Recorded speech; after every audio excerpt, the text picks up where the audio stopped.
রান্নাঘর থেকে বেরিয়ে সুরমা বারান্দায় এলেন কাক তাড়াতে। দুটো কাক অনেকক্ষণ থেকে বিশ্রী সুরে ডেকেই চলেছে। সুরমা এর আগে 2-3 বার এসে তাড়িয়ে দিয়ে গেছেন, তবু ওরা ফিরে আসে। ওদের কি আর কোনো জায়গা নেই? এই বারান্দায় এসেই রাখতে হবে?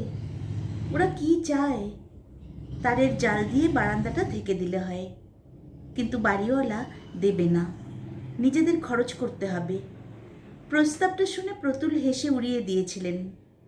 সুরমার কাকের ডাক সহ্য হয় না।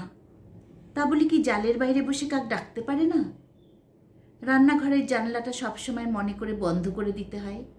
একটা হুলো বেড়াল ঢুকে পড়ে যখন তখন।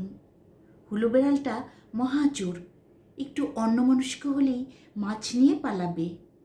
সুরমা রান্নাঘরে থাকলেও সেটা এক এক সময় জানলা দিয়ে বাঘের মতন মুখটা বাড়িয়ে দেয়।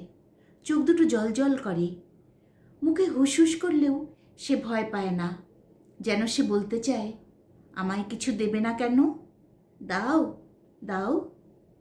ওটাকে তাড়াবার জন্য সুরমা রান্নাঘরে একটা লাঠি রেখেছেন।